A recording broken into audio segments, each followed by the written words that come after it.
Thank you for listening to another episode of the Business of Fun podcast. I am your host, Dave Wakeman. My guest today is Rick Elmore.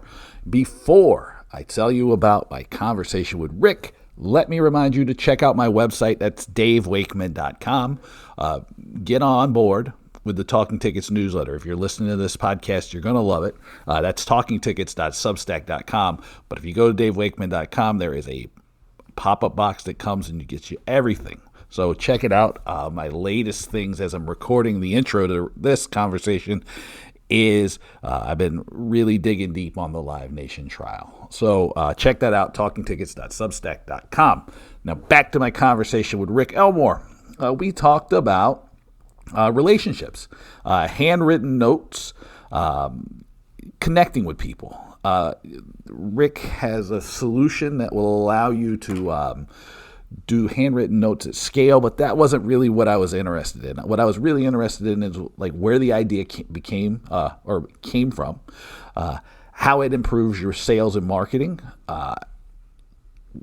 what you can do to make it seem less manufactured and more authentic, right? Because anytime you hear something that's automated, you'd be right to be concerned if it was going to work, or make you come across as kind of fill in the blank. So we talked about that. We talked about long sales cycles and speeding them up. We talked about fundraising. We talked about being human. An idea that Rick has called speed to lead. We got into a lot of stuff. It's really interesting to talk to Rick.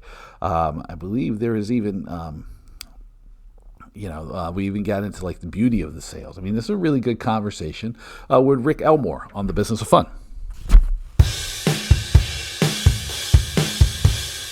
All right, I want to welcome Rick Elmore to the Business of Fun. Rick, how are you? I'm doing great. It's been an awesome 2026 already, but I'm excited to be here. Thank you for having me.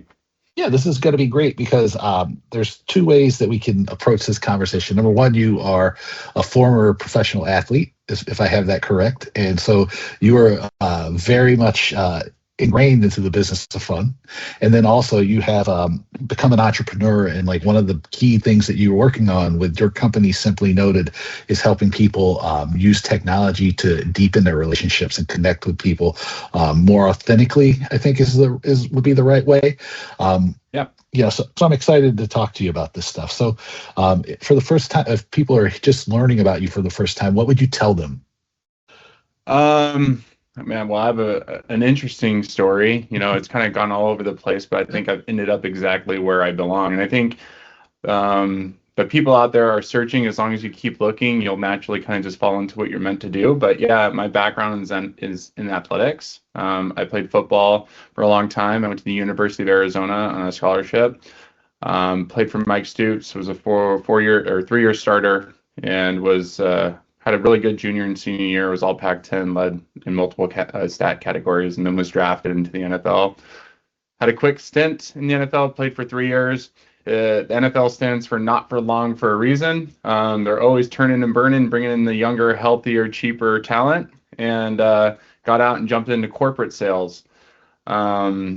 Didn't really know what I wanted to do, but I just knew I wanted to go out there and take everything I learned on the field, the hard work, the perseverance, the competitive drive, working with the team, and do something. So got into corporate medical sales, did capital sales equipment, worked with orthopedic surgeons and oral surgeons for 5 years. Had a lot of success there, but really just I kind of felt like a black sheep, or just felt like I didn't belong there, if that makes sense. I just felt like I was meant to do something more. So I went back and did my MBA in 2017, and thank God I did. I was never a good student. I was like, I have a window right by my desk right now. I'm always like, want to be outside. I'm always looking outside. I want to like be playing sports. I want to be mountain biking. I want to be hiking. And to go back to school really scared me. But I just struggled because I just always wanted to be doing anything but, sitting and reading a book. But that changed when I went back to do my MBA, because it was more geared towards like self-discovery and learning about something I was interested in. I was interested in business. I was interested in learning sales, interested in learning operations, marketing. And I think that's what the MBA did for me. It kind of just opened my eyes to a whole new world. But about a year into the program is where my life changed. And I had a marketing professor going through all the success rates in marketing. And he said a stat that just resonated with me, that just stood out, so like it was so profound. He said, "Hey guys, you know what works better now, if not better than ever, is a good old-fashioned handwritten note. It gets opened 99% of the time, and they're rare, and people remember them." And I was just like, "Yeah, like no, like duh, but who Mhm. has like the time to do that?" And I was like, wait a second, there may be like a business there, like if you can figure out a way to like scale it or automate it. And very, very, very long story short, I got a writing robot pen plotter from China. It took me about a month to figure out how to build it. I was learning how to deal with software integrations, Python, everything I didn't know what to do with, but I wanted to figure it out. I was like obsessed with it.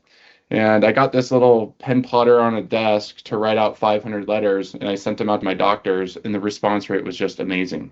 They were calling me like dumbfounded in disbelief. Um, just like, Rick, like, thanks for the note. Nobody does this. Like, hey, your offer sounds good. Let's have lunch. Hey, can you book a meeting with my secretary? Or hey, can you stop in? I want to learn more about this. And it was about like the fourth or fifth doctor who reached out to me. I just had like that entrepreneurial seizure. I was like, oh my God, this is working. Like, this is a real thing. I have to pursue this. And then now, 8 years now into the future, we're going into 2026. We're going into our eighth full year. We have the largest handwritten automation business in the United States. We have 9 patents on our technology. We're completely customer funded. We're in a 12,000 square foot space, 220 custom built handwriting robots, and we're writing for some of the biggest brands in the United States. We're integrating into their systems. We're automating authentic handwritten notes in their handwriting, and they're using us for sales, marketing, CX, Mhm. customer complaints, birthdays, all that type of stuff. So I think we could talk about this in this journey for, a year straight, because there's been so many pivots and so many learning curves and ups and downs. But yeah, I mean, it's a little bit, about where I Yeah, was and where we are now. yeah. I find it really interesting because I built an entire business using handwritten notes, and I had a book of business that was probably mid 8 figures that I built Wow. off of just the strength of handwritten notes that I would personally write. So this thing of like understanding the power of the handwritten note and just a little bit of you know focused human engagement, and Yeah. and just reaching people is extremely powerful. And I think even before we were talking about just like some of the changes and like how everybody's like always overwhelmingly falling in love with the technology, Mhm. the human thing is like sticks with us no matter what. It like kind of never goes away. So I think we have a lot that we can talk about here. So my first question then is like, so if you sent out 500 letters to your doctors and you got an overwhelming response, let me ask, what was that overwhelming response look like? Like when you say, oh, like, how many people Sure. were getting back to you? Yeah. So I think my monthly quota at the time was $50,000, and I sold around $300,000 in like new capital sales equipment in 6 weeks. And like I had everybody, because like every time you like sell a piece of equipment, it got announced like, hey, Rick closed this deal, or hey, John closed this Yeah. deal. And just the deal flow just started flowing in a lot faster than it ever was deal or flowing in for anybody, because it was like so like knock on the door, go do a Mhm. lunch and learn, and then Yeah. like close. It was so traditionally like sold. So like my VP of sales was getting involved, like, Rick, what are you doing? I was going to we had a quarterly meeting. We had to like all fly into California, went to like this hotel, I forget what it was called.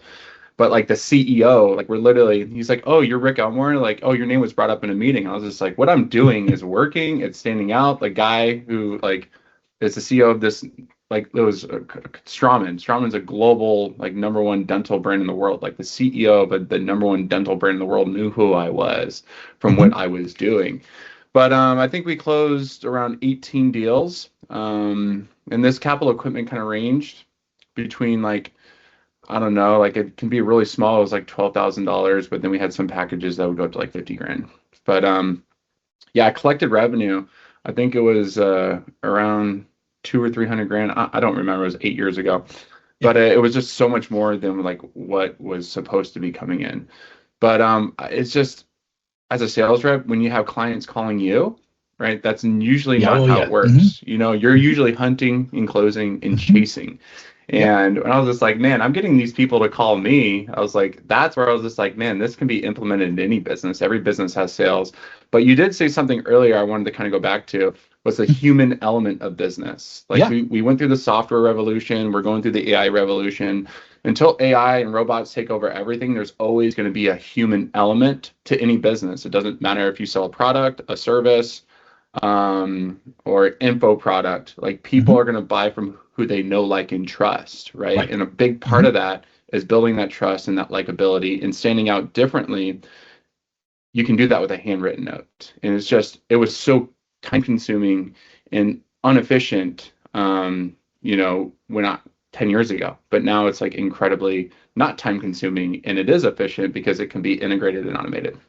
Yeah. Well, let me ask you about that too, because you're talking about integration and how inefficient it was to do it the one by one way.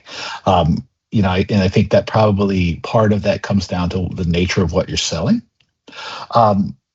Because for me, it totally worked because it was like I was dealing with a lot of like executive enterprise level clients, so the average sale was pretty substantial. So for me to do it by hand didn't feel like too much, but I can get it because a lot of people listening to this podcast are going to probably have larger books of business, probably similar to what you were dealing with when you were in medical sales.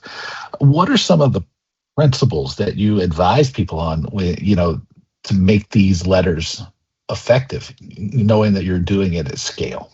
That's great. Well, I mean, it's a phenomenal question. Most people don't ask that question. It's really focusing on the relationship, not using it as like a pitchy sales tool, even though I just didn't know any better. But after running this business for 8 years, our clients who see the most success are the ones who use it for timely communication and relationship building. So like after they become a client, thank them, right? Say, hey, John, Yeah. thanks for signing up. We're looking forward to partnering with you over the next coming months. Or a simple holiday card, right? Sending something like on their birthday, right? Something that's so emotionally attached to the individual and being remembered on that day, that is going to literally plant a seed in their brain. It's going to grow and it's not going to go away. So it's really using it as like a tactical relationship building tool. There is use cases for like using it to close. But really we try to steer people to like, hey, focus on the relationship, stay consistent on the relationship, especially in the longer sales cycles. The transactional, like where it's like, hey, like the turn and burn, there's a lot of like one-time purchases, they'll use it by like trying to start with relationship, but entering like a discount code or an offer at the very bottom to try to incentivize them to move on or move quicker. But, for the businesses we work with, nonprofit, home service, e-commerce, where you're really trying to buy brand loyalty or get brand loyalty, get people bought into you, we always like steer people, like just focus on the relationship. The lifetime value is going to increase, referrals are going to increase, you're going to get better reviews. And then you're going to see that, the churn rate just go down because people are going to like you and trust you and want to see you be successful because they are going to perceive you're investing into the relationship.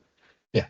Now, one thing that made me almost want to laugh here was you're talking about putting the discount code and like speeding up the thing at the bottom, and I'm curious, like because I know the knee jerk reaction for a lot of people is like, let me turn it. Is like every sale cycle I'm going to turn and burn, and I know one of the key things that we talked about right before we're starting to record is managing these longer sales cycles. And I think, like, how do you help people understand the importance of this managing the sales cycle, especially at a point where it is so easy to use these kind of like accelerated sales tactics, like these kind of the turn and burn tactics. Well, I think after doing this for so long, is really focusing on like understanding who you're talking to. So like the e-commerce clients that we have are more likely to do that because they'll track. Like if somebody puts a large item in the cart but don't check out, and if it's a $2,000 item, they're going to want to try to incentivize that person to come back and actually complete that purchase. But when it's nonprofit, home service, financial advisor, law firm, where like relationship plays into the decision because there's so much competition out there. If you think about it, there's a million garage door companies, there's a million financial advisors, there's a million of everything out there. you have to be good at your job, but you have to like earn the trust of that conversion before they actually give you their money. And that's really where we try to like draw the line. Like, hey, like, have you had a face-to-face conversation? Have you done a Zoom? Have you had a phone call? Is this something where it's going to turn into repeat purchases? If it is that, let's focus on relationship. But if it's like, hey, you're getting tons of traffic, you're a larger brand, and you're trying to get people to come back and you're trying to get them to like actually complete a purchase, there's a way to automate that. We can integrate into Shopify platforms, Amazon seller platforms, and like actually track those like events. So when someone adds something, we can say, oh, that person added it. If they haven't purchased it in 24 hours, let's trigger a handwritten note and to like try to retarget them. So it's really like industry based. But again, I'll say this until I'm like blue in the face, always focus on relationship. It's going to have compounding interest of success over time versus that quick win that everybody's focused on all the time. Yeah. And I guess I'm kind of curious because when I think of the automation and then the way you describe it is, there's a certain amount of mass that's going on here, right?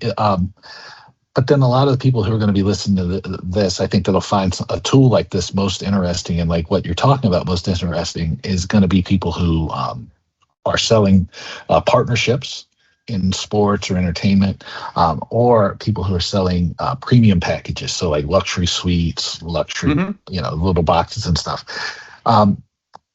How much of the handwritten notes in a situation like these bigger sales is templated, and how much of it is like personalized? Because I think, I'm kind of like struggling the best way to give those people advice.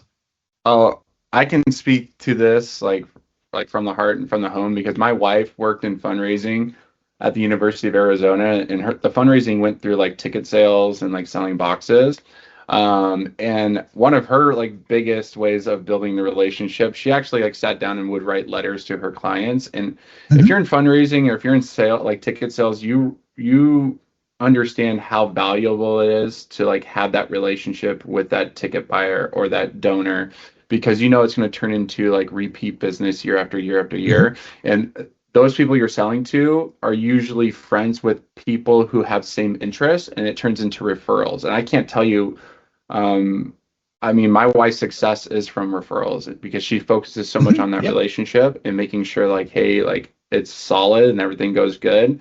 And, because of that, it's turned into compounding success.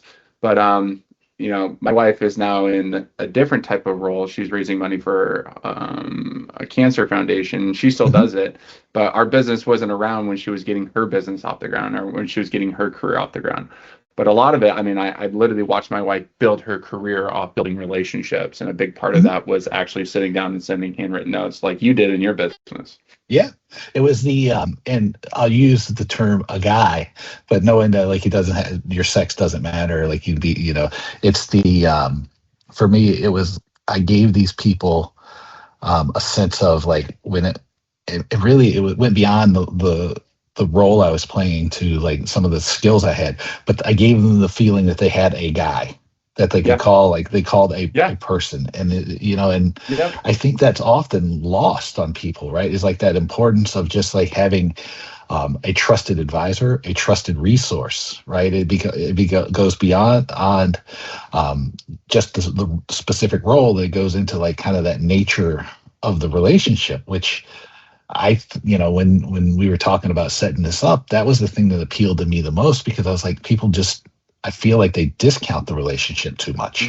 They don't, everything we all see and hear so often is really focused on commoditizing everything. And, and it's like, talking to you, understanding like your wife's experience, understanding mine, it's like, no, you have to focus on the people. Yep. You have to focus on the relationship. And so my question to you is, I'm kind of curious, is like, when you're kind of, we've talked about kind of the logistics and the principles that are guiding this, but like, how do you convince people the importance of the relationship? Because I think that's really like the key, the heart of this, right? It is really about the human. Well, I wanted the you were saying something earlier, right? It's like you're getting someone to buy into that you are their guy, right? Like you are the person that's going to take care of them.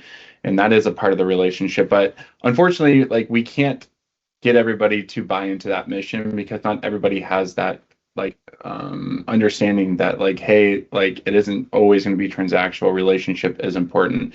Any business owner is going to understand this. To run a successful business, you gotta have different tools in your belt, right? I'll use a marketing analogy. Like you can't just do Google ads, you can't just do cold email, you can't just do cold calling, because sometimes ads aren't going to work, and when one thing's not working, something else is going to pick up the slack. Yeah. Right. And every business, let's go back to a business analogy, right? Like business isn't perfect, product isn't perfect, right? Everything's changing, there's going to be issues. So when the service is going down, like if you have that relationship tool or that relationship built, that's an important part of your business. And if you're not focusing on that, and sadly most businesses don't. And if you don't have that relationship and that buy-in, and you don't have tools in place, whatever it is, if you don't have like a client engagement team, you don't have a handwritten note team, you don't have a gifting team, you don't have something like a percentage of your revenue going back there, you're just constantly going to be filling a leaky bucket because your customers are going to keep going away. And I know people in sales will understand that analogy, because like that's the worst thing you want. You don't want to be hunting and closing new deals every single month. That is a unhealthy business. So I think when you look at a business, you look at your book of business, doesn't matter if you're a sales rep, a marketer, or a business owner, you got to look how you're putting it together conceptually. You can't just be so hyper focused on one thing and count on that one thing to carry you all the way across the finish line. So, you got to reinvest into product, you got to reinvest into marketing, reinvest into sales, reinvest in operations. You got to reinvest everywhere. But when you're reinvesting in those buckets, you got to have different systems that are helping that bucket, patch those holes all the time. Yeah, and the way you talked about the unhealthy business being one that you're always hunting is absolutely correct, because then your customer acquisition cost is always high. And then the thing is like you're always winning over the person, and really what you're doing is you're pissing away your brand equity at every turn. And what I like about what you're focusing on, and like the way you talk about it, is like I have done over the years a lot of research on touchpoints. And what I tell people when I teach the executive MBA class that I teach in brand management is that touchpoints, they start earlier than you imagine, and they go on further than you think.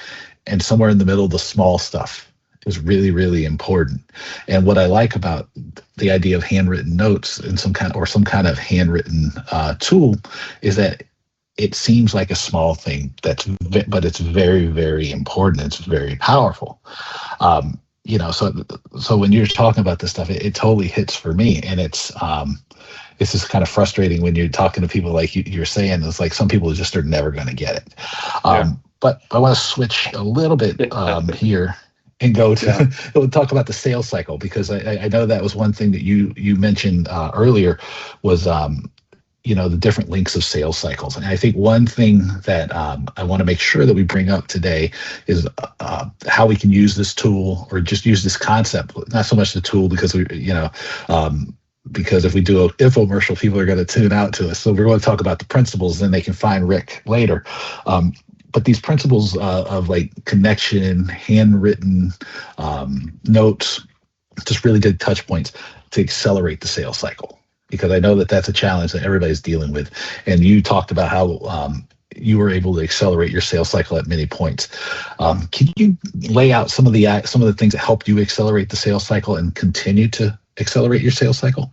It's speed to lead, having systems in place to make sure things are being done on time. There's nothing worse than getting somebody signed up to your business and just waiting forever. If somebody is signing up for, say they come to our website or any website and they book a meeting, they're not getting a confirmation email, they're not being sent to a landing page, they're not getting pre-educated.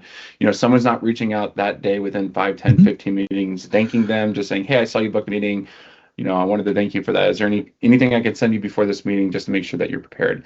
Like, when somebody gets that level of service, that level of connection in that time frame, they know you're serious. They know you're serious about, your business. They know you're serious about the meeting. They know that you are going to take care of what they need. And this is something, I used to, 5 years ago, 6 years ago, I used to like, okay, they booked a meeting and I wouldn't talk them to the meeting. And we just sent like the normal, like Right. automated, hey, here's your email, like confirming the meeting was booked. Mhm. Or if they requested a demo, we wouldn't call, text, or email them until like we knew they got the demo. It's like, oh, it didn't make sense because they're just gonna ask like, what's it look like? So like, grow through what you go through. Like you're gonna make these mistakes, but it's up to you to have enough self-awareness to like challenge those mistakes, pay attention to those mistakes, and learn from those mistakes. But it's ever evolving, and not everybody's gonna get it, and like that's why I mean I don't want to. I'm not going to get political about it. That's why I love our country because like the people who are going to put in the extra effort are the ones who are going to succeed, right? Like effort, whatever effort is rewarded, at the end of the day. Yeah, I think that like there's there's like not a lot of shortcuts, and when you're doing these things, right? And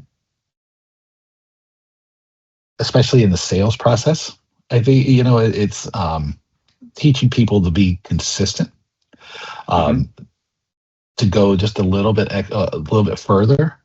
I mean, that's like one of the huge things about talking to you about the touch points and the different cadences and all these things. It's interesting is because I think people want to be able to like make a sale in one or two touches, if not like one touch.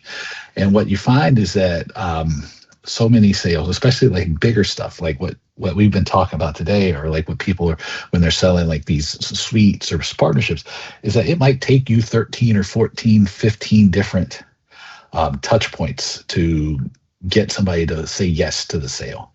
And I think the final thing I want to ask you about today is like, how do you keep how do you keep that momentum going? Because I think, in those longer sales processes.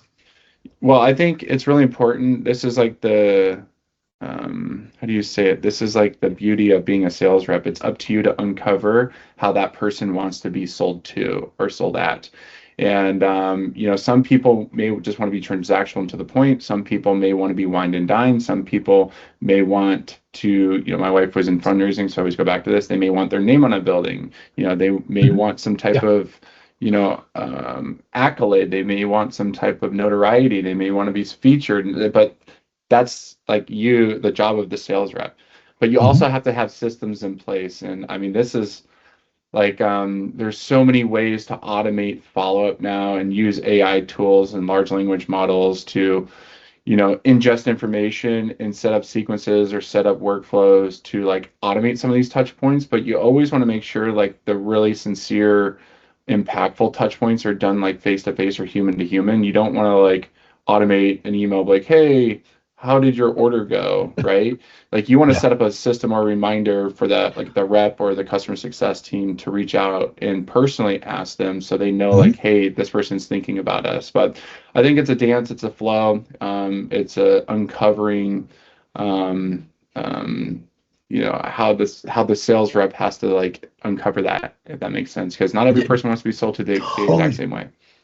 Totally makes sense, because that's exactly right. Like sometimes it's just like instant sale, and then there's a lot of times it's like you have to like understand the person. And I would say from my experience, like no two people buy the exact same way. And I think that like any sort of and I'm curious about this from your point of view, is that any of those kind of like blanket statements about the way people buy today are wrong, or almost always wrong to a certain extent? Like, oh, you can't, like, you don't build that relationship, or like you got to sell to the committee, or you got to do this, like anything that where it's like a blanket's thrown over it doesn't seem to be accurate anymore. And but I think that's just really like the key is like you have to understand that every sales process is unique, that the process is the most important thing, and having that process in place, right, which is how I teach it is the next logical step. What's the next logical step we can take? Is really cool. So and if you do it well, you can stand out, because there is, like, to be a successful salesperson, not really any shortcuts. It's kind of just sweat blood, sweat, and tears even. All right. So let me see here. So let me see if I can sum up our conversation for people. Number one, like you want to get closer to your customers, right? You want to make yourself if there's a personalization, there's a human touch that you can put in there. That's going to set you apart.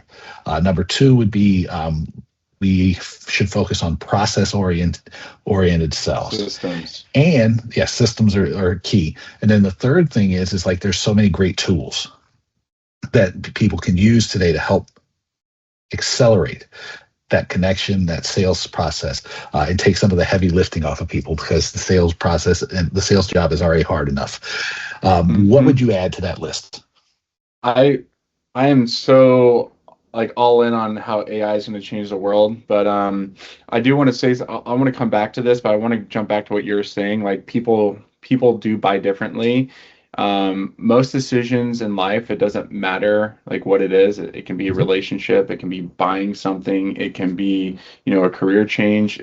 It's about emotion. It's about evoking emotions, about solving a pain point. If people have pain or they have an emotional connection to something, like they're more likely to create a change. So what are you doing within your sales process, your business, your marketing plan that is helping evoke emotion to help change? And it can be different things, but that's up to the individual, the sales rep, the business owner, to find those things that make the most sense for your client or your niche. But going back to what I was saying before that was I'm all in on AI. I know it's going to completely change the world. I know there's going to be one person billion-dollar businesses. And I think every business owner needs to figure out a way to marry like the tactical physical world with AI. There's so many great tools. Like, I was all in on Make and N8N and Zapier for processing processes and systems and connecting nodes, but it's even easier than that now. And what I'm thankful for is my journey over the last 8 years in understanding all the parts of business and all the parts of systems, because it's really helped me conceptualize AI and workflows and how it's evolving. Now we're into, Claude Code, and what was it, Open Claude that was just released here recently, where you can have like your own 24/7 assistant completing any task hosted on your own personal server. And I think that is going to change the world when you really start understanding like, hey, how can I have this technology start helping me operating and running my business? And again, it can be through like taking phone calls, managing emails, managing operations, managing marketing, getting more data, making better decisions. So I still think business is going to be a human to human thing, but we have to figure out how to integrate AI in a human to human way. And I think that's really going to be the evolution once we get through AI, because I think there's going to be a big pushback. People aren't going to want to like completely integrate it, but they're going to be forced to. But we have to figure out how to make sure that we stay human to human. And I always thought like, oh, Simply Noted is going to, the software revolution is going to ruin my business. No, it helped our business, especially going through COVID. Oh, no, AI was going to ruin. Like, no, it's actually helping our business because people feel more disconnected than ever. So I think my generation going forward, I just turned 38. I grew up without a cell phone. I wrote handwritten notes. There's nostalgia to it. So I still think as long as the post office is around and we can still get mail in a mailbox, this product is going to make sense, because people want to feel connected and we feel more disconnected than ever. Yeah, I agree that I think the more connection you can bring, the better it's going to be.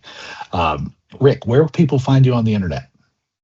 LinkedIn is my most, my biggest social. That's where I spend the most time, is on LinkedIn. So just, Rick Elmore or Simply Noted, or just go to simplynoted.com. If anybody's interested in this technology or this product or how to, integrate it, we'll send a big sample kit. We spend like $20 or $30 between shipping and the kit that we send to people, just so they can actually get a good feel for this. And that's free.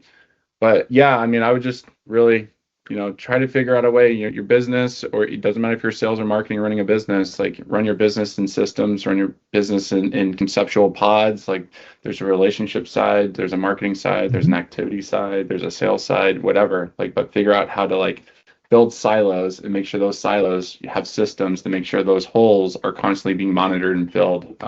So you can build proven, scalable models, systems, or businesses. Awesome. Well, Rick, thank you so much for doing this. Yeah, that's great. I appreciate it. Thank you for having me. What did you think about my conversation with Rick? Let me know by sending me an email to my name. It's dave@davewakeman.com. Make sure that you check out my website. It's davewakeman.com. And get the Talking Tickets newsletter at talkingtickets.substack.com.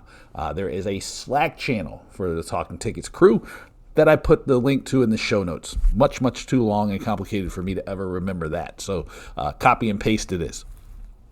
If you found something here that you dug, do me a favor. Rate and review the podcast, because this far into it, you must love me. Thank you.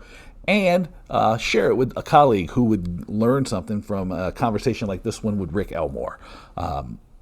As I like to remind you, this helps me continue to grow the podcast. It helps me continue to get great guests, and the positive feedback is I dig it. So please do that for me.